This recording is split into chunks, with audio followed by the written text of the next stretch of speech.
Hey guys, this is the first video for a while. I'm just going to be playing LED Dredge. This list is pretty stock. This is what I played in a paper tournament back in October, I think. It was like 70, 70 or so players. I managed to top 8. I lost in quarters, which was annoying because the one I went to before I also lost in quarters. So I was hoping to do better than that, but I played against 8cast, which is kind of a coin flipping matchup, and he had a hand that lined up very well against mine. So I'm not going to dwell too much in on that. But I did a bunch of testing prior to playing in that event, and came to a few conclusions. I'm not necessarily sure if this is the best list right now for online play, but I wanted to run a league through what I was playing in paper.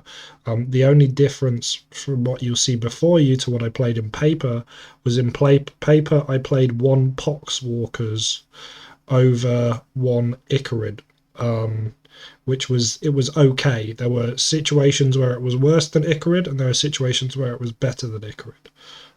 But if you look at my list, you'll see that I have the 4th Icarid in the sideboard, which means that in the matchups where it's bad, you can sort of board it out and board the Icarid in, which is kind of nice, which is what I did in the matchups where I didn't think it was as good. The matchups where I don't think Poxwalkers is as good is basically matchups where you don't get to cast Cabal Therapy very much. So we're looking at like Chalice decks, because they can lock you out of casting spells from the graveyard with Trinisphere.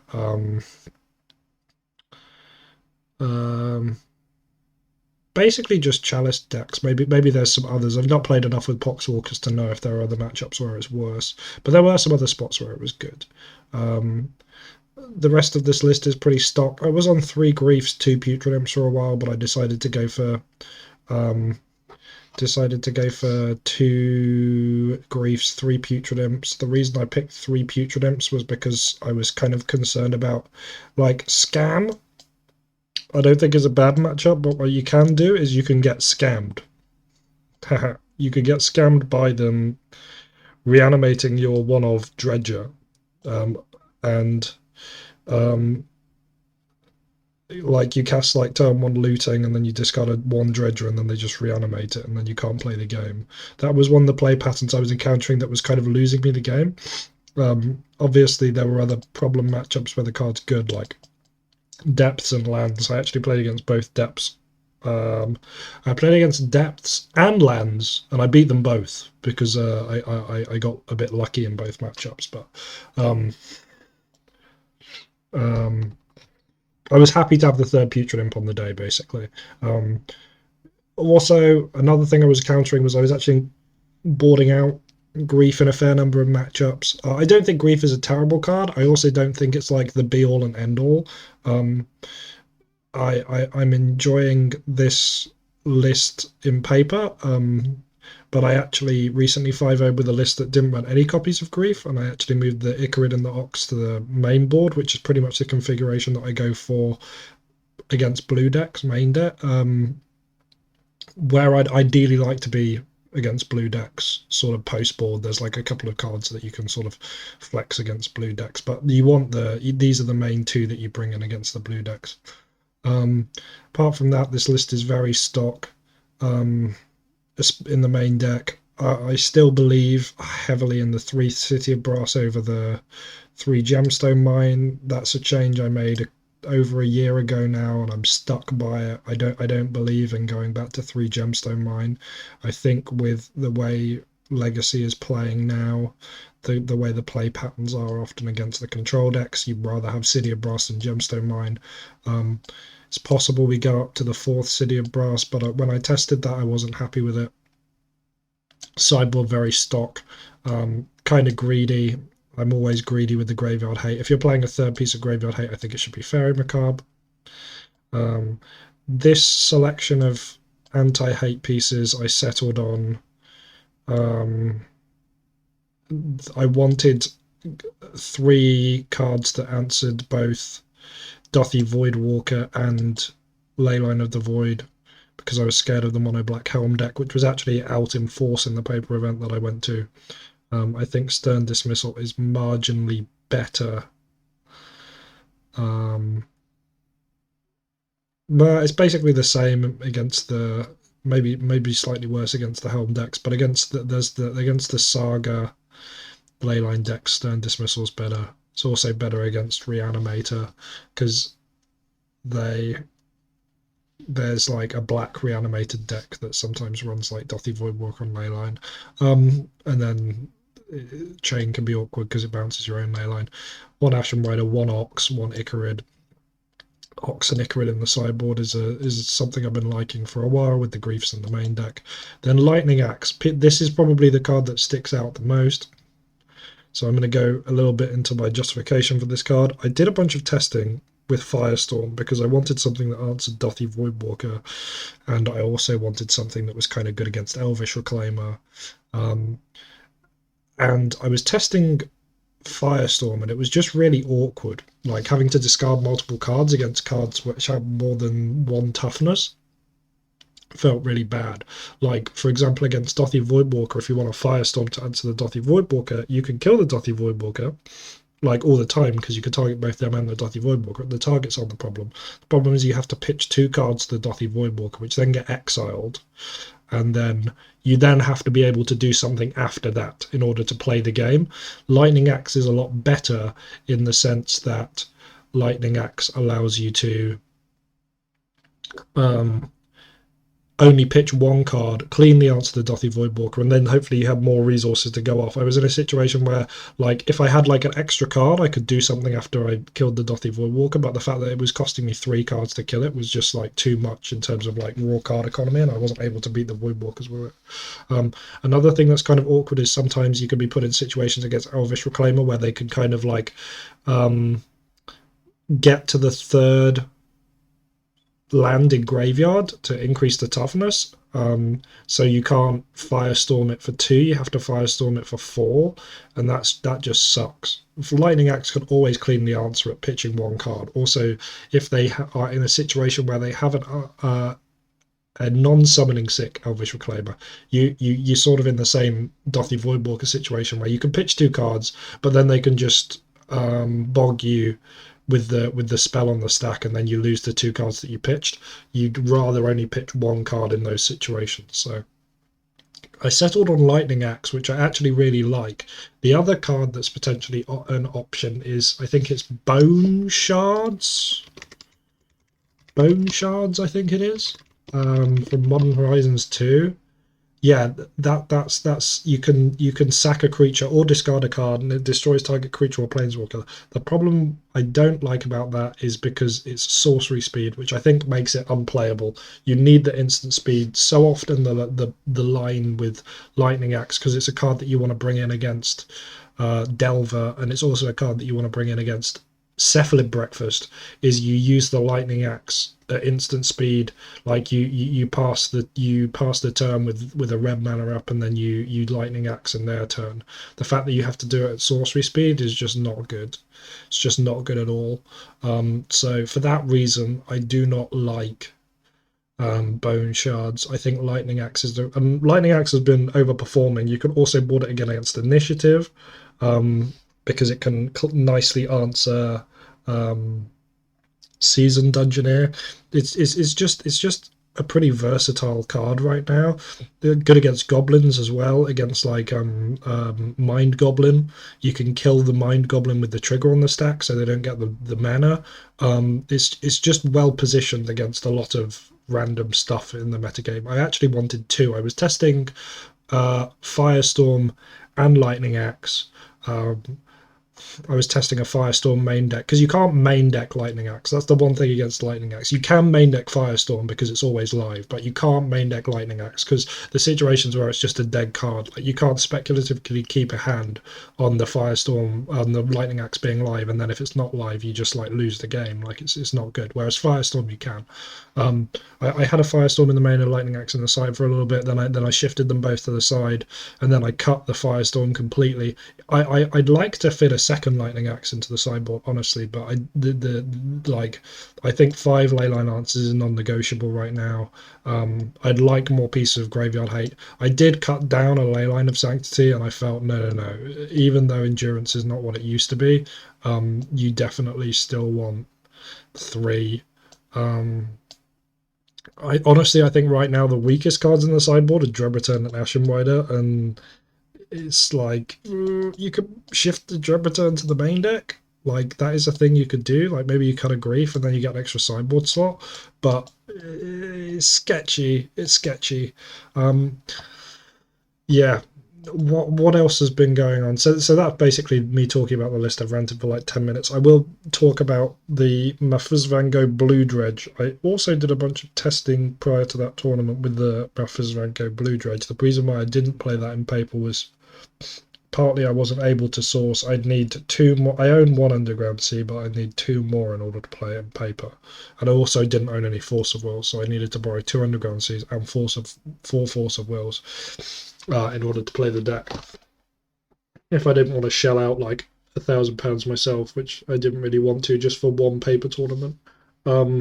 So I ended up just playing what I knowed. Also, when I tested it, I was kind of not liking how it lined up into the Chalice matchups and also the crop rotation matchups. I don't feel happy with this list against the crop rotation decks, but I feel happier with this list with the Leyline of Sanctities in the sideboard and the ability to just turn 1 than I am playing the blue list. Now maybe that's a pilot error on my part. Mathers Van Gogh is a very talented individual. If you want to read more about Blue Dredge, check out his Patreon. He's a very good content creator. However,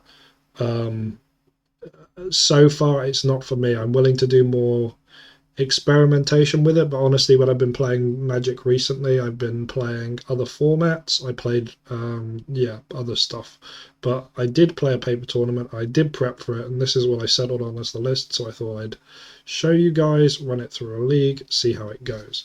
I will briefly show you what I've been messing with in leagues more recently. The last 5-0 I got with Dredge was this. So here we have 4 Icarid's main deck, Oxyvagonus, Hogak, the same 3 Putrid Imp. I'm almost certain I've registered this main deck like dozens of times in various different meta games. This is almost what I believe to be like stock Dredge. Like if you're wanting to play like the stock, like if someone was like, give me the stockest LED main deck, this is probably it. But what's special in the sideboard here is we have 2 Dread Returns, Iona and Ashen Rider. I was just getting annoyed of like lots of like random like combo junk and stuff that would just like fold to an Iona, but like wouldn't fold to getting discarded a bunch of times. Like the One Ring kind of feeds into that. What I view here is these 3 as a package, and then when you board them in, you leave that Oxyvagonus in. So you treat Oxyvagonus sort of like a really like fire design Cephalid Sage, and you either aim to flip Dread Return, some combination of Dread Return Ox or Dread Return Iona. If you hit Dread Return Ox, you Dread Return the Ox, and then aim to hit the Iona and the Dread Return. You'd like board out like an Icarid. You board out like, probably if you're playing against like the fast matchups, you board out some numbers of Putrid Imps. And then this would sort of be like your I am going to turbo you and kill you configuration. Not you can also do this, but this is less common. Maybe you do this against like heavy artifact decks where Iona doesn't have any text. There is a card that you can use against the heavy artifact decks where Iona doesn't have much text. The card that you want there is Archon of Valor's Reach. For those of you that like to make a binder that has every conceivable sideboard card for every matchup, Archon of Valor's Reach is definitely the best anti-artifact this is the best anti-artifact dread return target. It's symmetrical, but it is an absolute hammer. The other thing is obviously Collector Roof. That's a card as well. But anyway, I'm not going to dwell into that. This I think is fine as well. But today we're playing what I played in paper. So let's run it through a league, see how it goes. We are against Phil, 1987.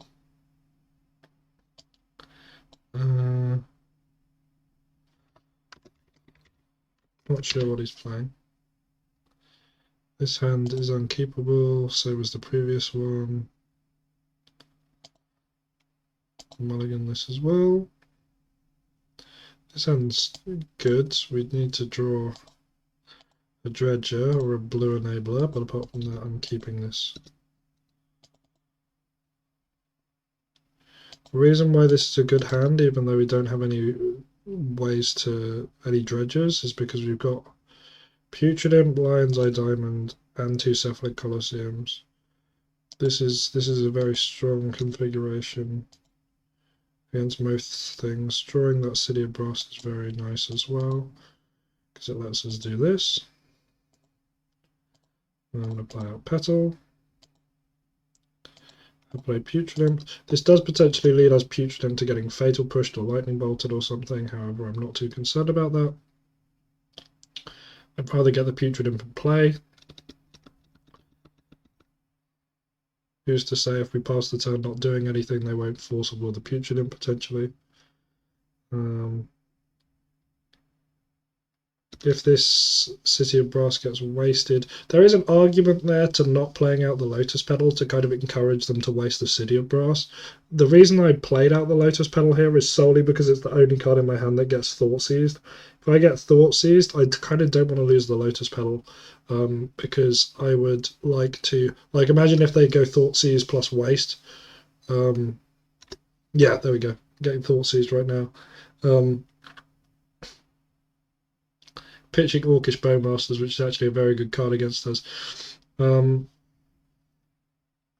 it's not like an amazing card against us. It's much better against most other decks than us, but it can exile bridges because it can target itself with the trigger. Oh, that's the perfect draw. Well, I mean, Grave Troll's the perfect draw, but this is like the second most perfect draw, pretty much. I'm gonna swing here, offer the trade. I don't think he'll accept it. Just get free damage in. If he does accept it, I'm happy. I'm happy with that trade. Brainstorm on top. Okie dokie. The one bad thing that could happen here is that we get Thoughts, Reanimate. Our Golgari Thug gets reanimated, but apart from that, I'm pretty happy with how things are lining up. Other bad things that could happen is we get Wastelanded, but honestly, I'm not too concerned about that. Yeah, you do have to. I mean, look, we've got 12 copies of Dredgers in the deck. You have to rely on, like, the odds of you drawing one over the next 3 turns or so is quite high. You need to just like, okay, I don't know why you're doing this play. Hopefully they don't have the reanimate. That would be like the worst situation if they did in fact have the reanimate. They don't. Quite happy with that.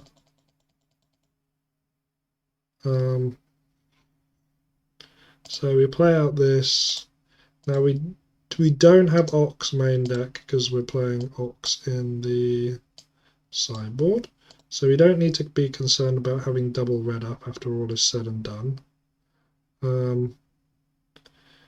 What we want to do here is we want to dredge as much as possible so we can get to 7 cards in graveyard like so. Crack this for red because we don't need any more blue mana. Do this. 1, 2, 3. Now there is an argument to playing out the Faithless Looting first there. In case we like brick on dredgers, it's bad. The reason I don't is because if they've got like Force of Will in hand, which is like, I'd rather Thought Seize them first, take their Force of Will. And when you have two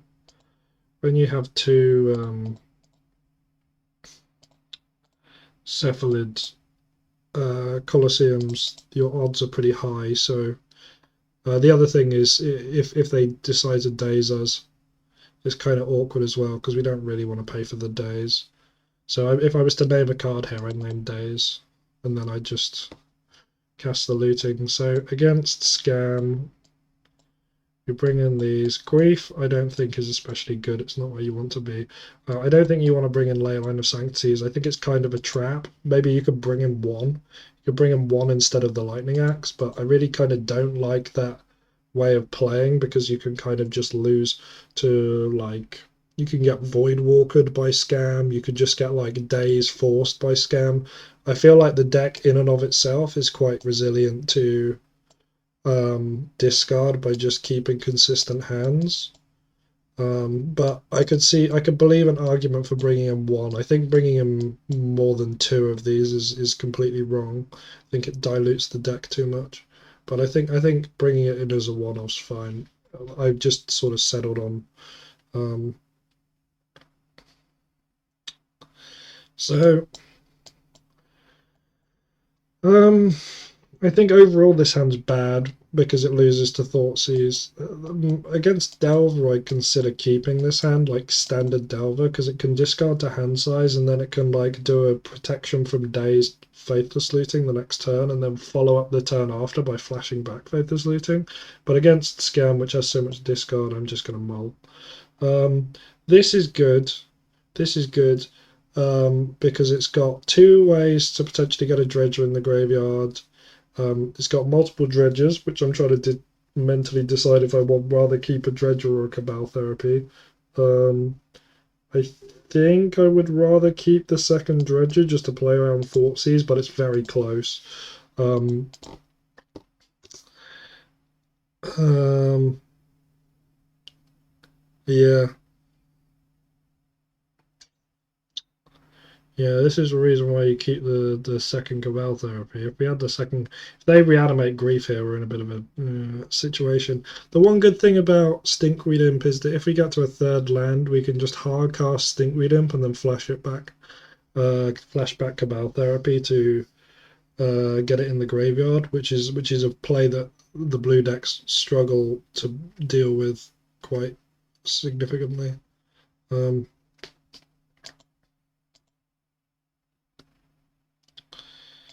it's very hard for them unless they've got like straight up just have a um, graveyard hate piece. But maybe it was correct just to keep the Cabal Therapy. Yeah, I mean, look at this. If we had the second Cabal Therapy, that would be very nice, but we don't. Maybe that was maybe me being too scared of surgical there. But I mean, we have so many live draws here. You sort of have to pick what you lose to with hands like that. I think I'm thinking about which land I'm willing to get wastelanded. I'm fine with Gemstone Mine getting wastelanded. We have more gold sources than Cephalid Colosseums. Cephalid Colosseums are only draw spell at this point in time. So they drew something that wasn't a spell. Could be Wasteland. Yeah, there we go.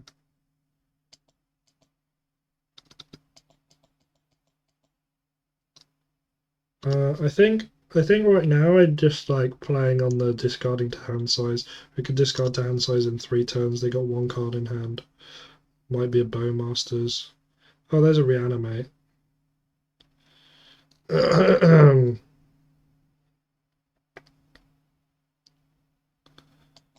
If I draw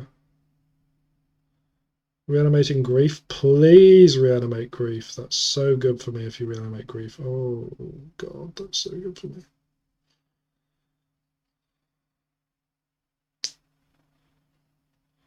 Thank you.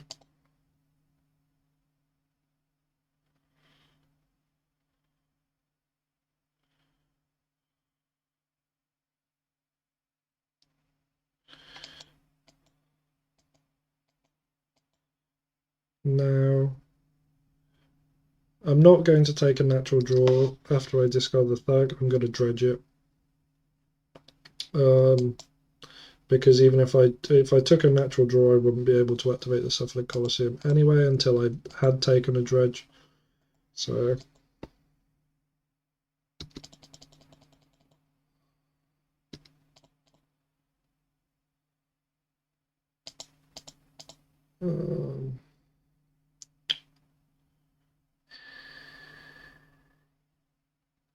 I think I want to.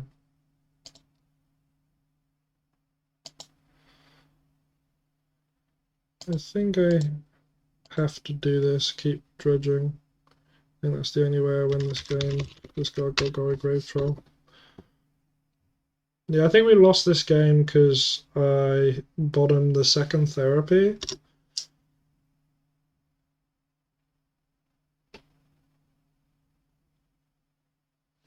I'll learn my lesson in future. But, I mean, in this game we drew like running dredges and didn't draw an enabler. We've had like 2 draws. I played out the Cephalic Colosseum there, even though it leaves it up to Wasteland to play around days. That was the reason why I did that. I didn't want my Cabal Therapy getting dazed.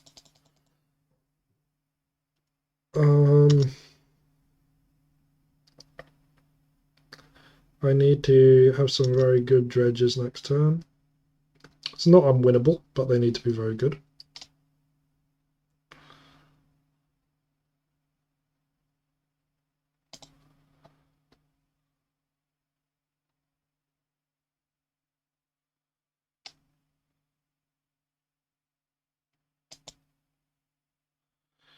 Oh yeah, I think that locks me out of the game now.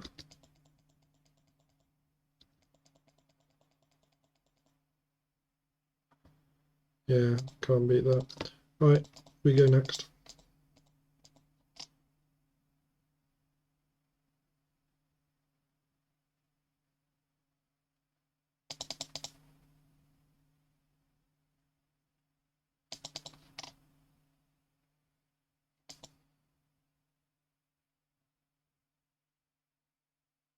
Unkeepable hand. Yeah, this is also an unkeepable hand.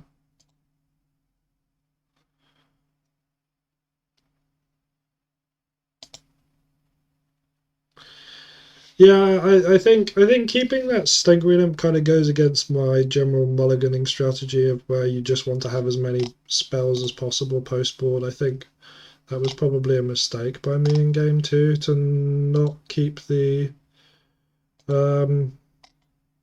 second Cabal Therapy. I think if I did, we were in a pretty good spot that game, but I decided not to. Yeah. Oh, this is nice. I like this. Hopefully we don't get a turn on Reanimate Golgari Thug. That would suck.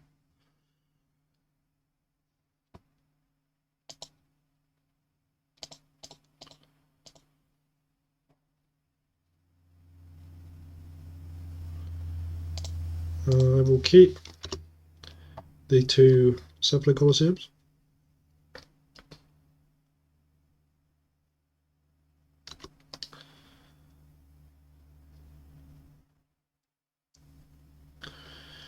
If he thought seizes me here, I am okay with that. Yeah, I'm quite happy with that.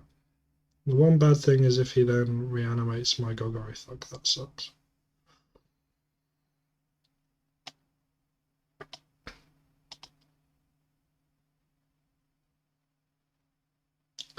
Nice, we're gaming.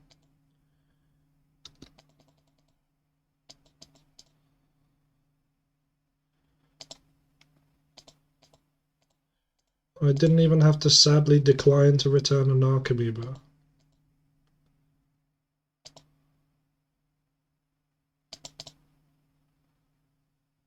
Wow, that's really garbage. I hope we don't get Dothy Voidwalker next turn. I'm going to keep the Golgari Thug in hand because it's conceivably hard castable. So if they do play a Dothy Voidwalker, we can return Icarid and then hard cast Golgari Thug.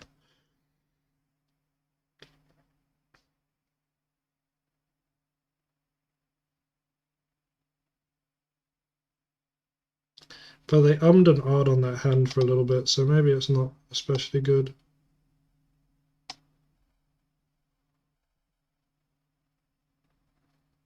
Ay, ay, ay.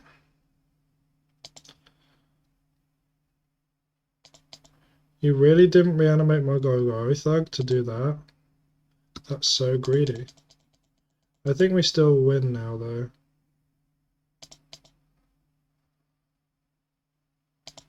I'm actually going to hit... Oh, the fact that we haven't hit any bridges here is interesting. I'm going to... Cabal Therapy sacking the Icarid to try and force out a surgical. Maybe they're sandbagging surgical for... That is so interesting that they'd do that.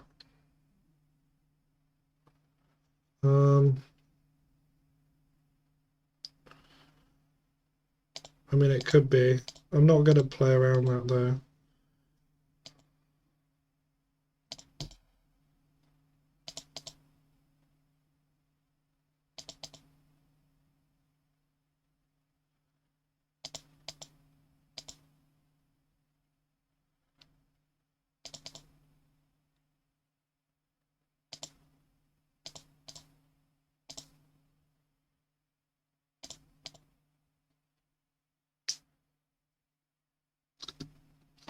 I think the card they're hiding is Dothy Woodwalker. No.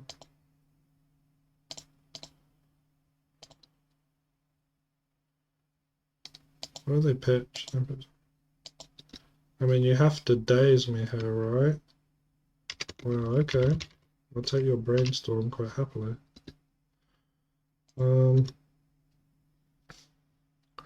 I'm pretty happy with the way things are. If they swing with Hogak, I'm just going to block with 2 Narcomoebas.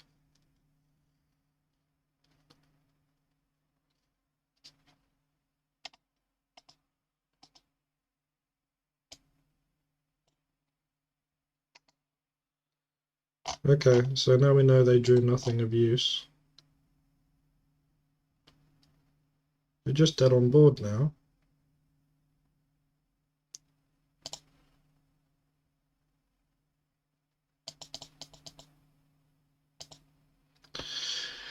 Alright, we got there in the end. Didn't see any Graveyard Hate, so that's nice. On to round 2. Round 2 against SL Dewey. This hand is almost good if we had a gold source. We do not. Yeah,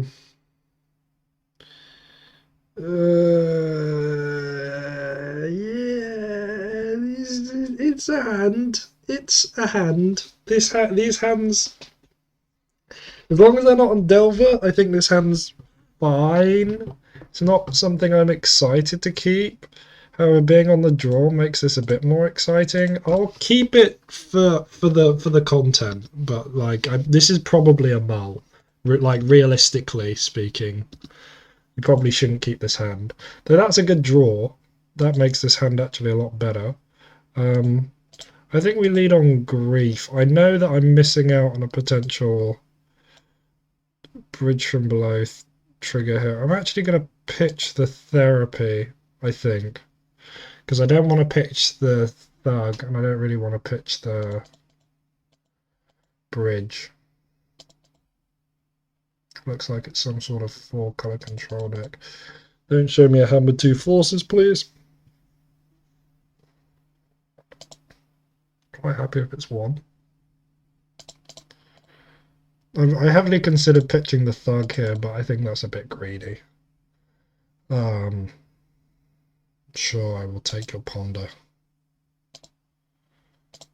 I don't intend.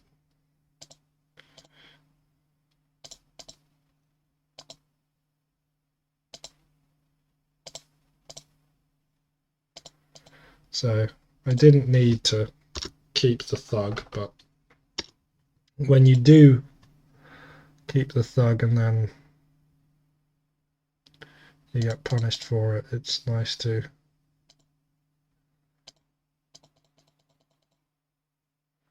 So what could they have in hand that means that they didn't want to do that? Unless they stacked their deck like there's a Terminus 2 cards deep, which I could believe.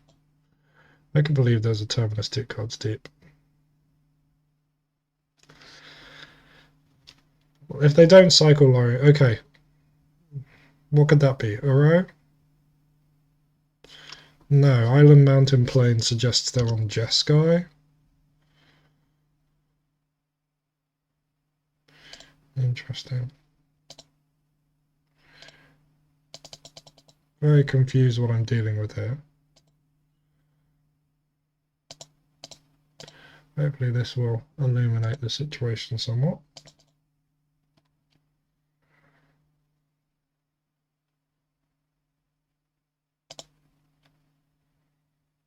I mean, I'm going to take Warrior Reveal, right?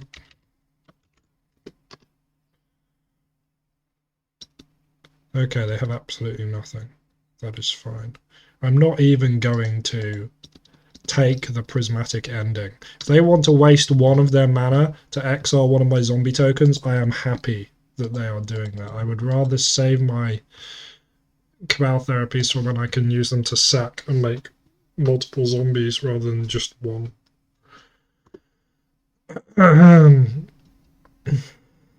So I will pass the turn.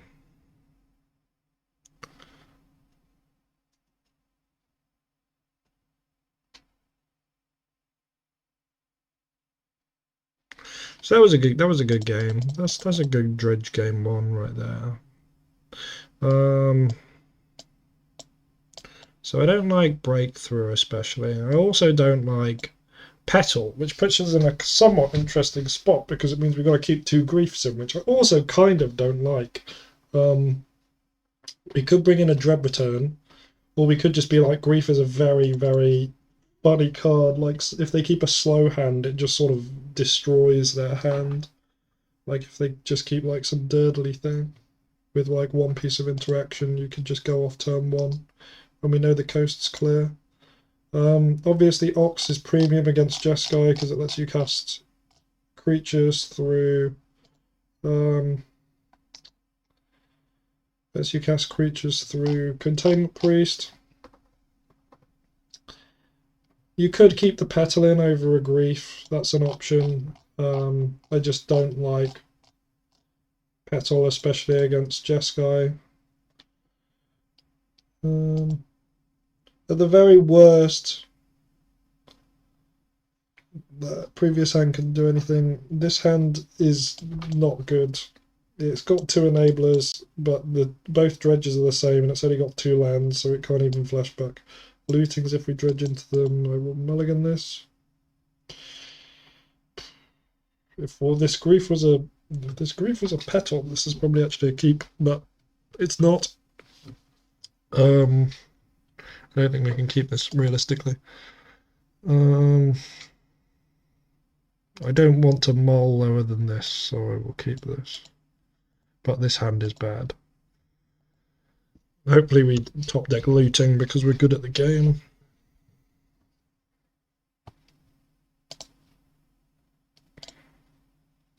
Good enough. Good enough.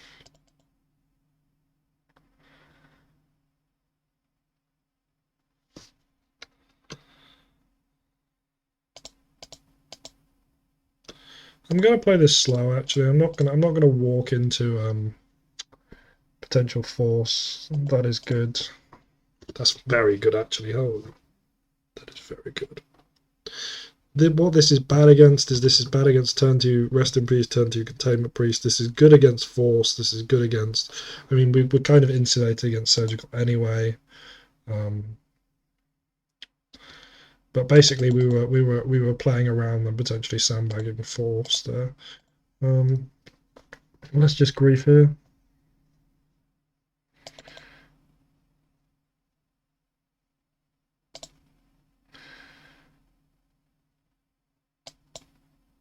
Okay. Happy they're doing that instead of Containment Priest.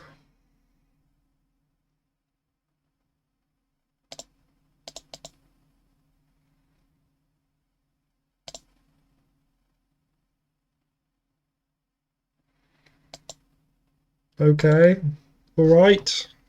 That is a card that you can play. That is a card you can register in your deck. That is a card that you can register in your deck. Wait, there's no point doing that. It doesn't achieve anything. I'm hellbent.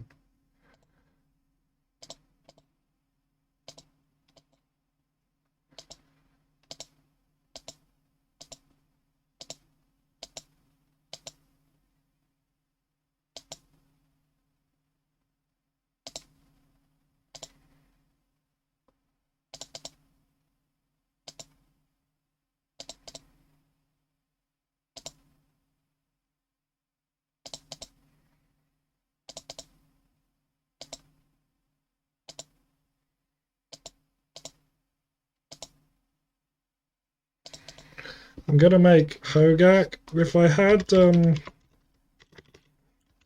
had more, I'm gonna leave the Stinkweed Imp in hand, I think.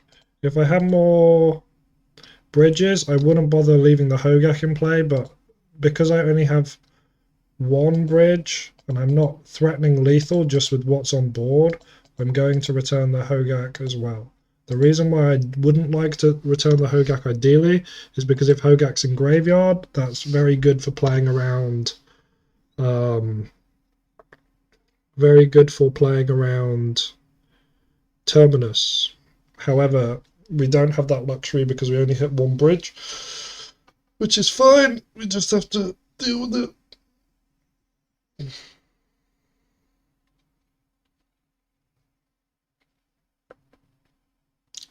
Merc died. Oh wow, it's not even Jeskai control. I thought it was Jeskai control. Okie dokie. If you don't have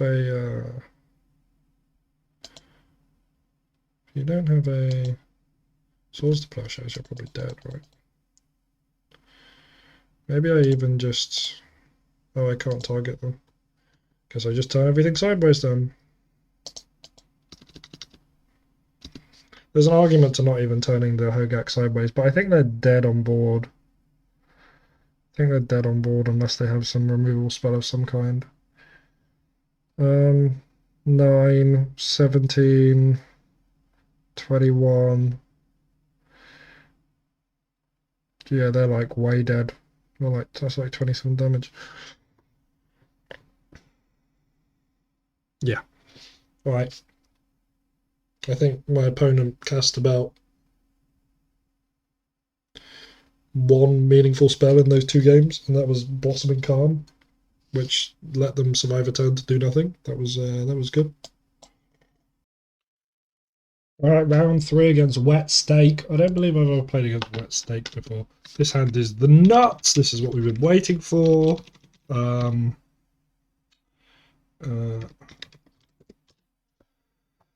Now I am going to keep this and I'm going to bottom bridge. I know it's very tempting to be like, oh, this hand's just a turn 1. We don't need 2 lands. And you don't need 2 lands unless your Lion's Eye Diamond gets countered, in which case you do want the 2 lands. So it's generally better. Well, let me make this smaller. It's generally better overall just to bottom anything that's not like actively just a good card in the opening hand. I don't see any reason to rush this here, especially drawing that. So I'm just going to slow roll this.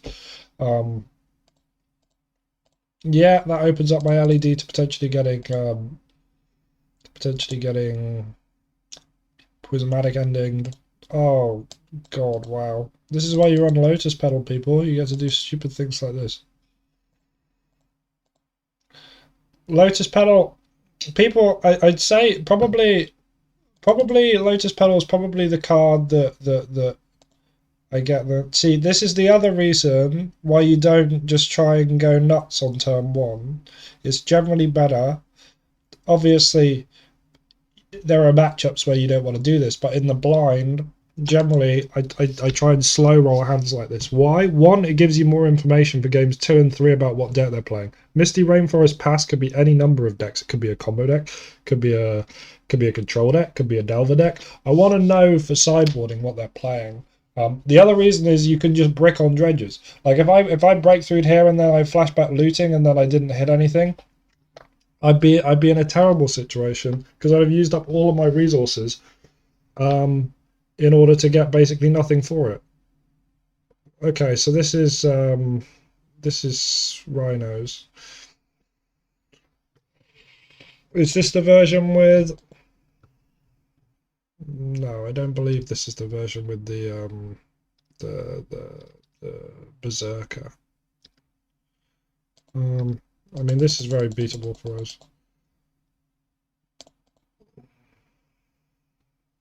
The question here is, do I want to force check them? I think it is worth checking them for force of will if they're like sandbagging a force.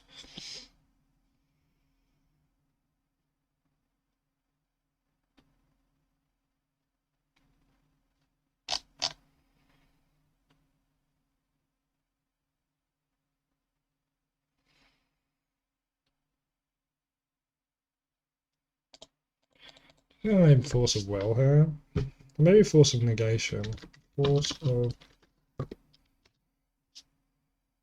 Ah, it was force of will. Ugh. Maybe I like mind got myself there by not naming force of will. I was trying to think why they wouldn't just counter the LED in the first place.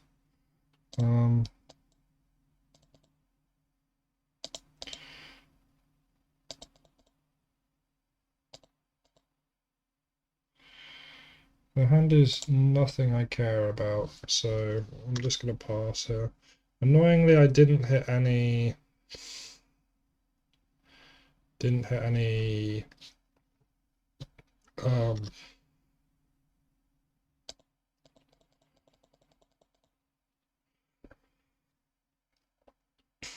Icarids here, which is kind of what I wanted. I'm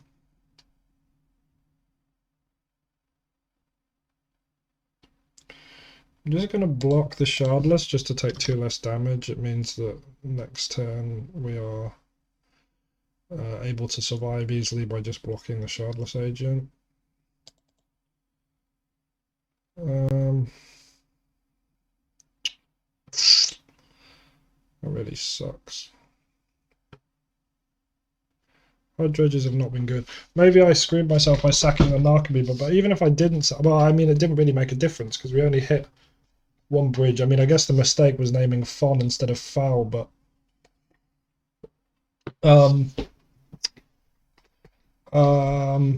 I don't think that was a massive mistake in the grand scheme of things. I don't think that was a massive mistake in the grand scheme of things because, like, why didn't they just force me sooner? I guess maybe I could have not gone with the Lotus Petal on turn 1, but again, I don't think that was terrible either. I think that kind of hedges against them actually being a combo deck. I think we just got a bit unlucky on the dredges. I think it's best to block here and here than if we hit the last Narcomoeba, which we need to do to not die when... Whoop. Ah! That was completely the wrong blocks. Okay, that killed me. I was trying to double block the same Rhino, but I mean, if we don't hit Narcomoeba here, we were dead anyway, so it was kind of irrelevant.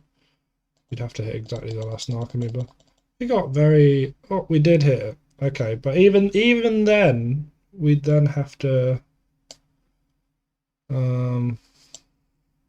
Oh, I know these blocks didn't kill us. These blocks didn't kill us because we. Oh wait, no, we are dead. We are dead. We are dead. Oh, we've got the turn after. Would we have lived? That was very unlucky, by the way. That was very unlucky. The main mistake there was naming Force of Negation instead of Force of Will, but I didn't get why they didn't counter any of our spells up until that point. It made no sense. My only thought was they were using Force of Negation. They were hoping to blow us out by Force of Negationing our Faithless Looting, but it's whatever. We don't really need the 4 Icarids in this matchup. Leyline of Sanctity is a premium because they are an endurance deck. They don't run ley lines generally.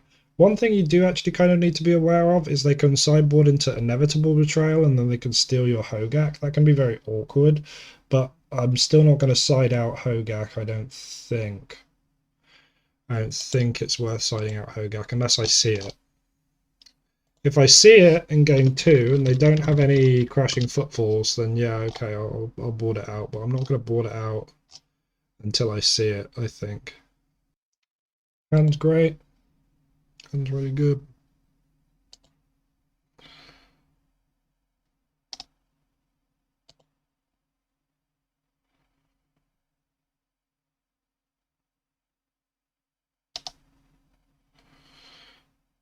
The one way this hand can go badly is if our mana confluence gets wastelanded, but I don't think it will.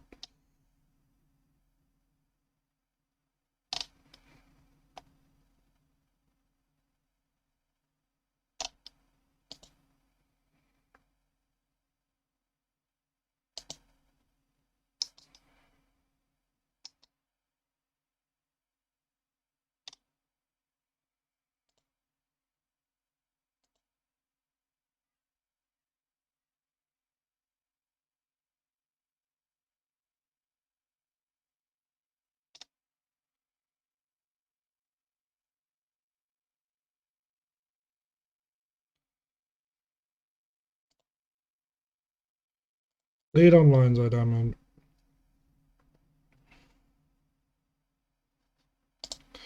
Cast Putrid.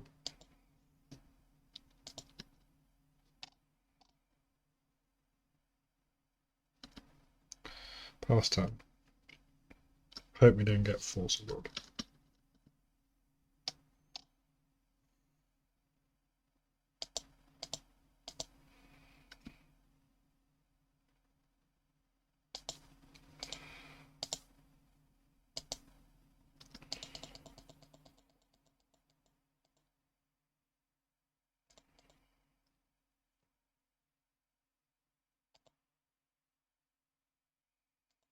I'm going to check him for endurance.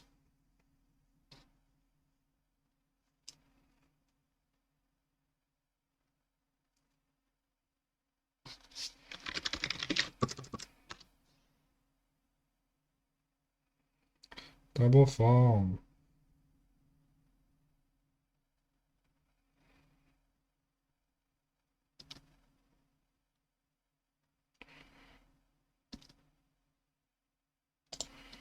I think I want to go off this turn to like play around top deck endurance.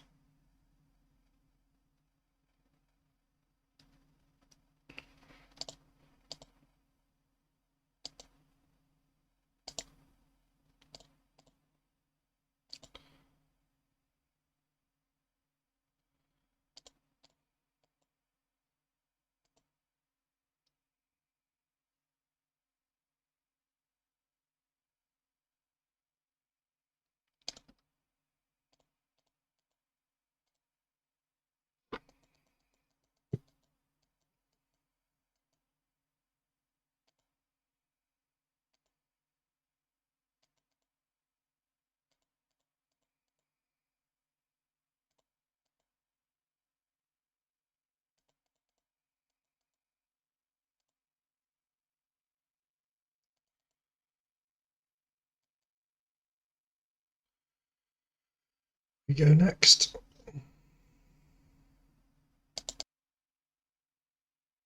I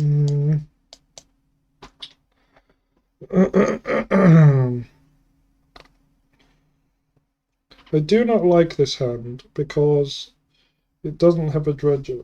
If it had a dredger, I might consider keeping it. However, as it stands, it's weak to wasteland, it's weak to force, it's weak to force and negation, it's weak to endurance. I'm gonna mulligan this.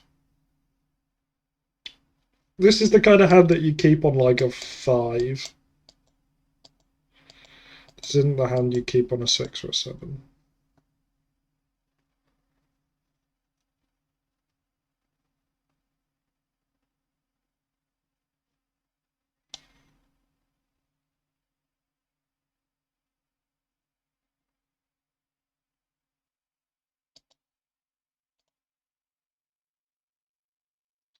This hand's good. Beats endurance.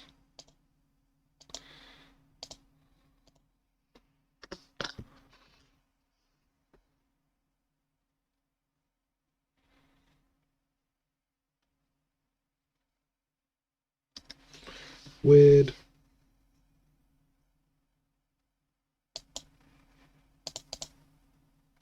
Top decking LED is amazing, by the way.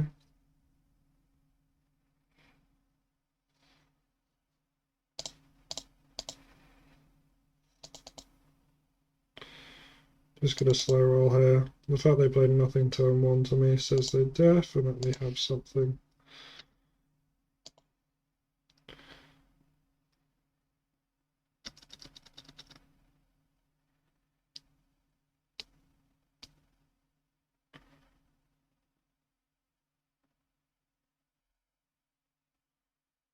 That's good boo. This card's annoying for us.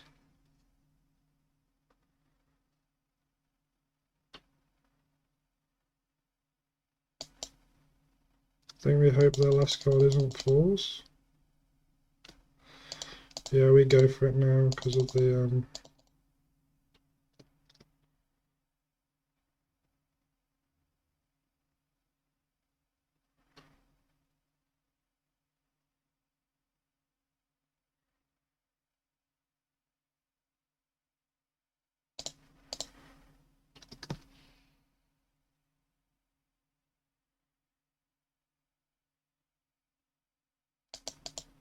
wow, that was all. Oh, we hit all 4 dredges. That's terrible if they have. I almost considered stopping dredging there, but we were only 2 dredges deep in the in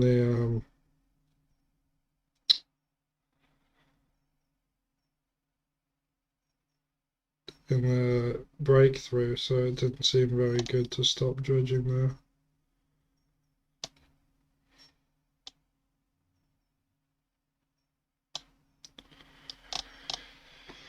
But we'd already hit like 3 of our bridges in the top 15 cards of our deck, which is very unlikely. This pause here is like almost 99% an endurance.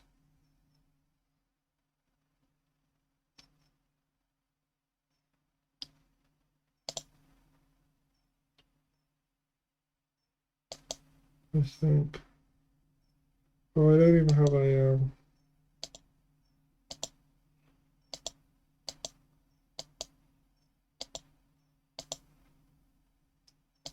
The one good thing here is we should be able to kill off the Minskamboo next turn. Obviously, if he lobs it at our face, that kind of sucks. I mean, we're losing our bridges next turn anyway. The fact we haven't hit a...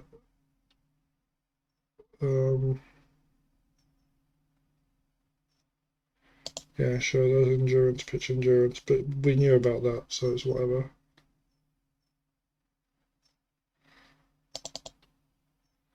It's mostly just to get rid of our bridges.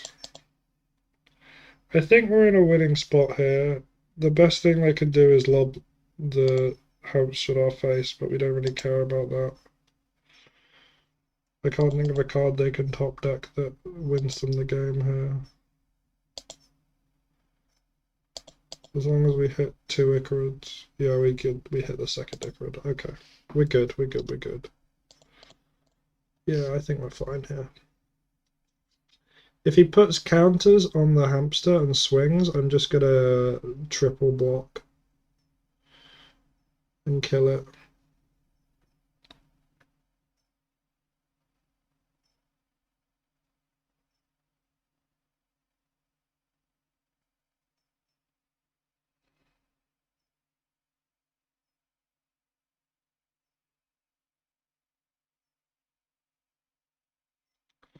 He needs to do this pre-combat as well. If he swings with the hamster, I'm just gonna block with the ox. If he doesn't pump it. I mean, whatever. If he swings with the hamster, I'm blocking it. Yeah, I'm not letting him get any value from the sacking of the hamster.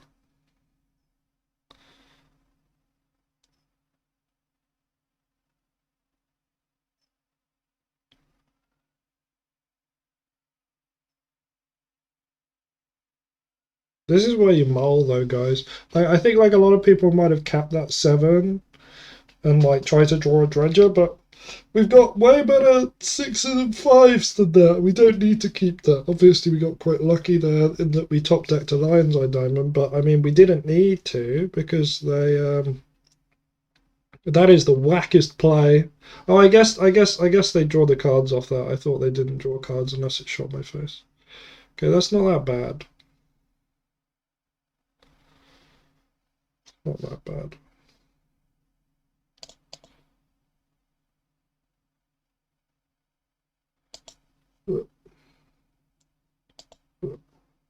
Can't really dredge here. We only got 5 cards left from deck.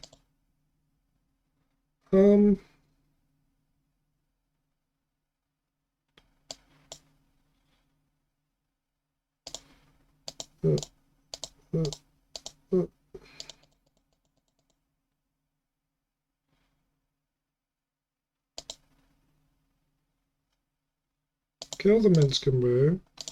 Name Force, because I want to ensure the Hogak resolves here. Force as well.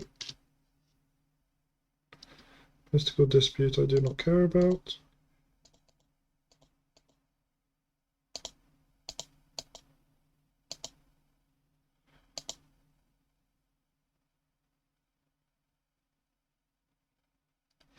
There you go. That was tighter than it needed to be. This matchup can be scary at times, but as long as you like keep consistent hands and you're aware of endurance, I think it's not that bad. Right, we're undefeated so far. That's pretty nice. It's pretty nice.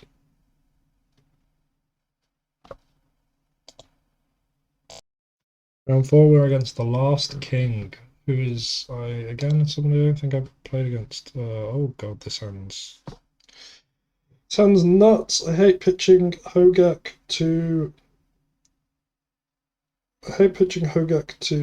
Grief, but I think we still keep the Hogak. They are mulliganing to 4.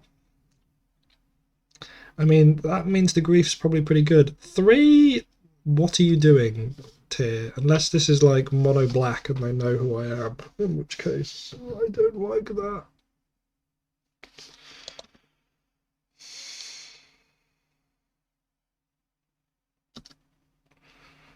I get as much info as possible here. Well,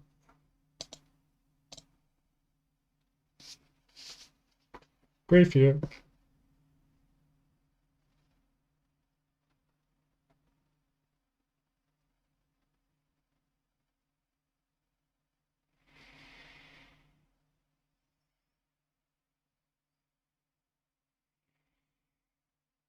Days. It's gotta be Doomsday, right?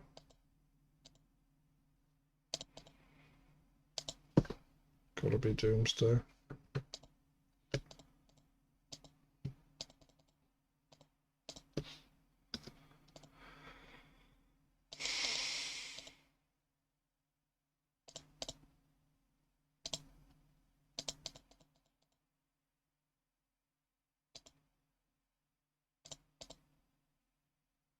I'm not scared of their hand is Underground Sea unknown card. I'm not super scared. If they top that Dark Ritual, you got me. But otherwise, I'm just gonna play it slow here. I don't want to set my Narcomoeba for no value, really.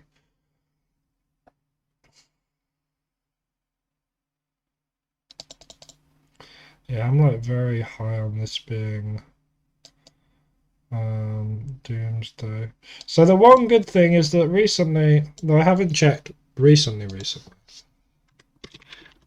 Doomsday players have decided they don't want to play Leyline anymore. I think the reason they've done this is because Reanimator's kind of fallen out of the meta from where it was because of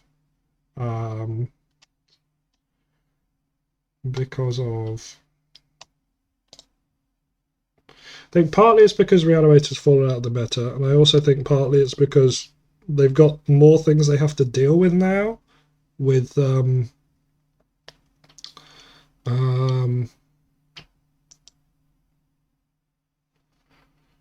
Bowmasters. I think that card's a problem. This is one of the few matchups where I actually don't like Hogak. I think it's a waste of time. I actually prefer to have the fourth Icarid. I'm going to remove 2 Putrid Imps. This is sort of how I've been sideboarding. I don't like Dread Return. Sorry, I don't like Ashen Rider, but it's fine. It rarely comes up. And it sometimes doesn't even win you the game when it does. If you want to target Doomsday, the best card is Iona. Rarely comes up. When it does, it's okay. But what you can do is you can sometimes do a Return of Grief, which is kind of cool. So be aware of that. Prioritize not exiling all your griefs unless you have to. I mean, it's got Cephalic Colosseum, which is obviously the best card in the matchup. However, if I play land, it will pitch 1, 2, 3, 4. Yeah, this hand's not doing anything.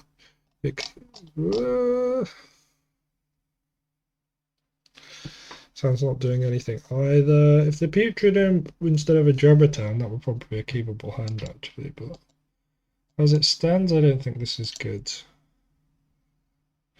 This hand's not good either. We keep this and we hope to draw a gold source. Or a lion's eye diamond. We have 9 gold sources plus 4 lion's eye diamonds. We have 13 draws here, which are good. Second blue land's fine as well.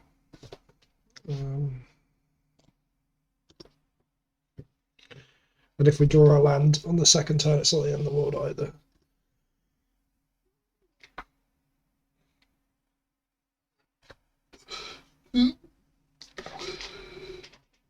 I think keeping this is better than mulliganing to 3, basically. Like, I'm not happy with this hand, but it's fine.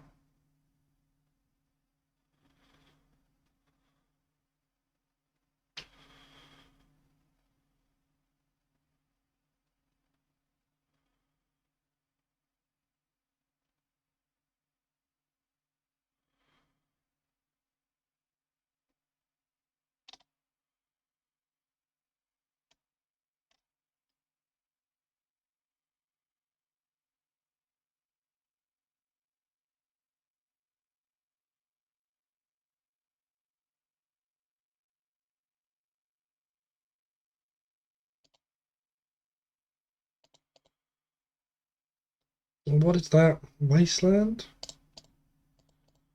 I'm confused. Maybe this isn't Doomsday. Why did that resolve? I'm so confused. I'm so confused. Trying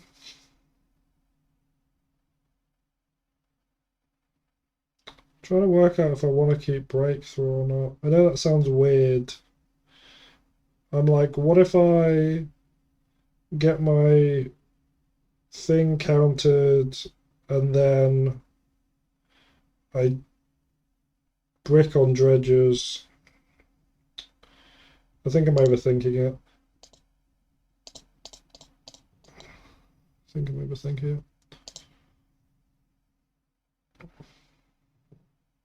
Like, there's no way they don't counter looting there.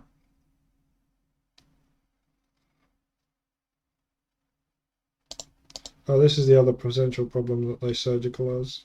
That's another reason to keep looting, actually.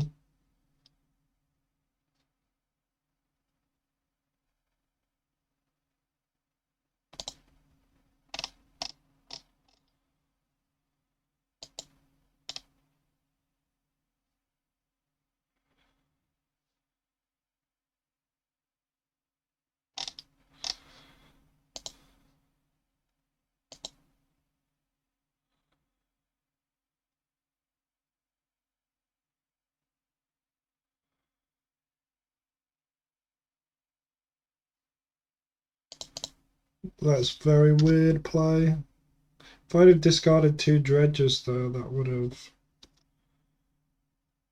been very bad for them holding that Force of Will like that. So I guess this is like bug. Control, bug mid-range. Very good top deck. I think I'm going to, given we only have 8 dredges left in deck, I'm actually going to sandbag this because I don't want to be forced to discard Breakthrough. They also could be holding up Orcish Bowmasters as well, which would be bad.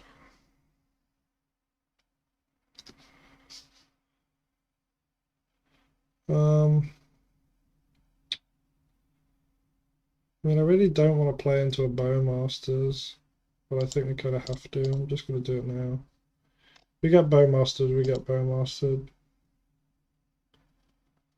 Oh my god, Orcish Bowmasters! Oh my god. Imagine my shock. Very good. Very, very good. We are going to take a bunch of damage here, but I think it is correct to do this now.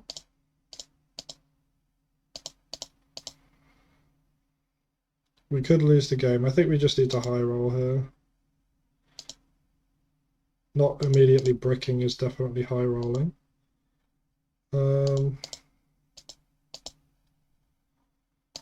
I guess the scariest thing they could have is second Bowmasters, but if they have second Bowmasters, I don't know why they didn't just cast it. I will sack this now. I think I name Brainstorm. I don't know why they left up the green, or at least left up the green that way. I feel like you'd be better, like if you wanted to hold up green, you'd hold up the Trop.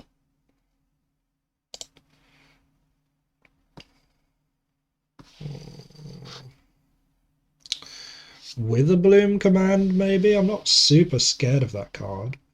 I'm gonna name Brainstorm.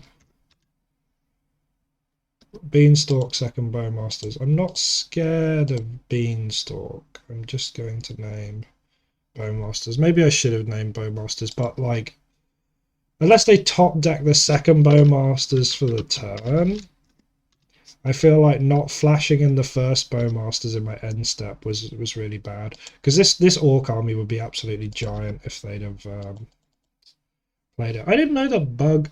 I guess this can't be 4-color. I guess this is Bug Beans. This isn't really a deck I've played against much because I've not been playing a super large amount of Legacy recently. Is Bug really the most popular color combo for this? I guess so. I'm just looking on Goldfish now. Does seem to be. 4 Murktide region. Oh, I guess this is really. I guess this is more of like a Bug mid-range. I'm taking this. I don't want to lose my bridges just yet. Happy to take 3 here. Not playing the Beanstalk is very weird. I guess maybe they top decked another. They top decked another Bowmasters. Like, why wouldn't you play Beanstalk here? Because it just cantrips. Sheldred's Edict. Each opponent sacrifices a creature token. I mean, I really don't care about that.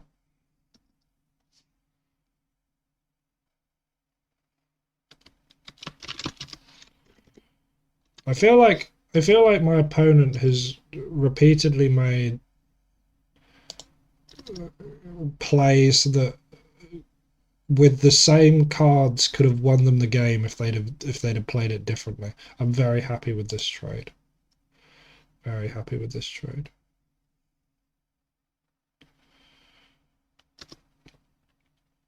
Given the board state, I'm very happy with this trade.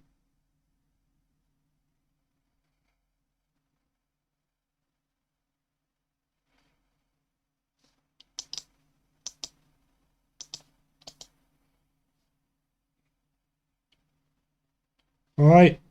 Yeah, that strange game. Strange game. Why did they let the petal looting resolve? So they could surgical my grave troll, but that's so bad if I have a second, because they didn't have a second surgical. Like, maybe if they had a second surgical, I'd be like, okay, that's kind of defensible, but they had one surgical, so they were forced, they surgicaled my grave troll, but I used a lotus petal. I clearly didn't have any lands, otherwise I'd have played a land and cast it. Why didn't you just force it? Because it digs me deeper. Then they were forced to force.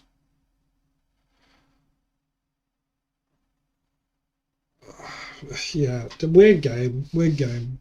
I feel like we kind of like we were completely incorrectly sideboarded for this matchup because we thought they were on Doomsday based on the fact that they mulled to 3 and then dazed us. We should obviously have the Hogak and the Ox and the Putrid Imps. They're all very good in this matchup.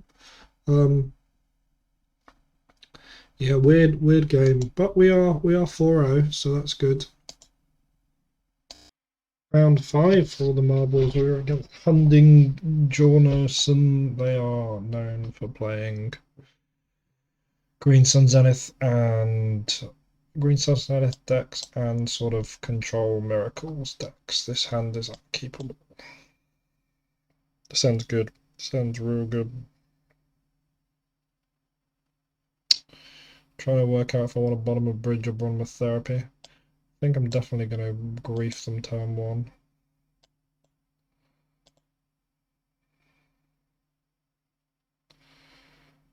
I'm going to grief turn 1. Just lead on it. Didn't really matter what we bottom there. We're looking at Force, Scrib Ranger, Ponder. I think we take Force because we don't want them to ponder into. We don't want them to draw a blue card. We could be greedy, but we don't. We want our breakthrough to resolve. We only got 3 therapies left. Whoa, that is good. That is real good. I think I'm going to keep the Lion's Eye Diamond. Play the Lion's Eye Diamond out on past turn.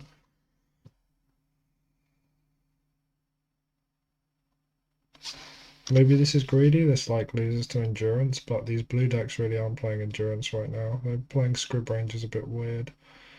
Well, they could be on endurance of some kind, but I don't think so. I'm gonna hedge on them not. Shuffle I'm happy with.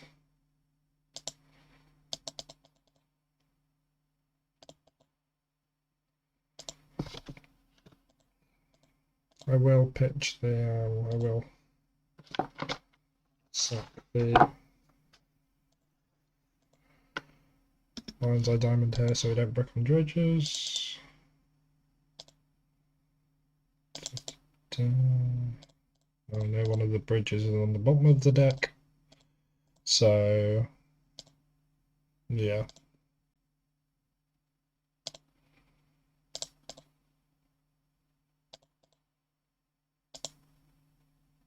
Can I click and type plow before they concede?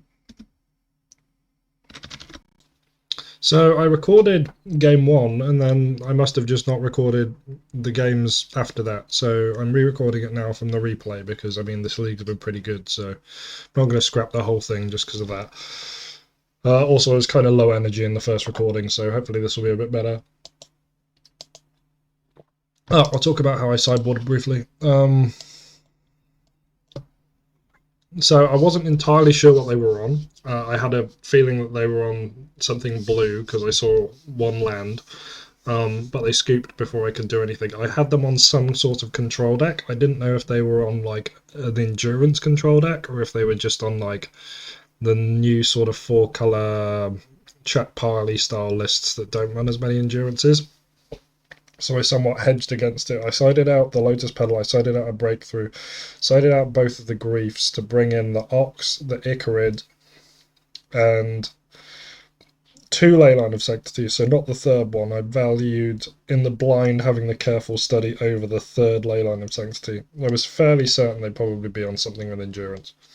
So that was how I sideboarded. Obviously this 7's unkeepable. So is the 6. But there we go, we got a keepable 5. We got a very strong 5 actually. This is an excellent 5. And my opponent has also mulled to 5, which is generally pretty good for Dredge, unless you're playing against a Leyline deck. But even then, if you're playing against a Leyline deck, it can be a good sign. But generally, Dredge wins on card economy because we don't actually care about cards in hand, we just care about ways to get cards in graveyard. So there you go, land pass. I draw Putrid Imp, which is an absolutely insane draw. Possibly the best draw. Could well have been the best draw. There's an argument for Breakthrough or Careful Study being the best draw, or Cephalid Colosseum, but Putrid Imp is very good against Endurance. So I didn't want my Putrid Imp to get countered really, and I also wanted to sort of test the waters, see what their hand is potentially. So I played out the Lion's Eye Diamond first to see if it got countered, and it didn't, so I played out Putrid Imp, and then I just passed turn. They Veil me, which I thought was weird. My read on that was they had a second Veil. I was like, there's no other way they should do this unless they have a second Veil, right? That doesn't make any sense. But maybe their hand's just really anemic and they desperately need to draw cards. But my read is a second Veil. But then they tap the Trop, which makes me think, oh, they must not have had a second Veil. Otherwise, obviously, they'd have tapped the Tundra here instead of the Trop. So then my read was they must have just been using it to cantrip. They ponder and they don't shuffle.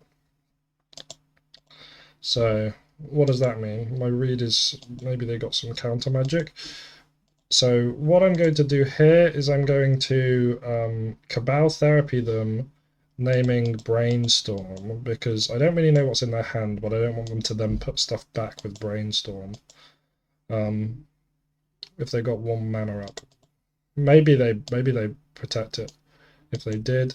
So they reveal their hand. Their hand is Endurance, Scribranger, Ponder, and Uro, Titan of Nature's Wrath. So they're going to combat and swing, and then my thought here is they don't have a third land for Uro right now, but if they do, they can just remove my bridge. I'm going to try and get some value off of this now and remove the Endurance. I also don't want them having extra choices on what to potentially exile with the Putrid Imp, or indeed find a second Veil of Summer. So I'm just going to sack the Putrid Imp here for the Cabal Therapy. And this is an interesting spot for them because they kind of want to Endurance here, but also kind of don't want to Endurance. But if they don't Endurance, they just lose their Endurance, if you know what I mean. So they Endurance pitching Scribranger. If it was me, I probably wouldn't, but maybe he just doesn't value the Scribranger very high. It's possible the only reason the Scribranger's in the deck is just to up the green count. But that having been cast means I don't have to name Endurance, I get to take something else. So I'm going to take, I think I take Uro here. Yeah, I do. I'm like, you can have a Ponder. I don't want you having a card that can exile bridges. And I'll just pass the turn here. As long as they don't remove my Lion's Eye Diamond, I'm feeling pretty comfortable here. So they Ponder, and then they play a land. So I know I'm not dealing with Force or Endurance here. Drawing Cephalid Colosseum is an absolutely amazing draw. So now I just go nuts. Dredge Thug, whatever. At least I didn't brick on Dredges. Dredge Looting. I've hit the Ox. I didn't hit any therapies, but I have already used a therapy. So that's not horrendously unlikely. So yeah, basically all I need to do here is kind of just fade a Endurance off the top. They Brazen Borrow me, which is fine. I'm absolutely okay with that.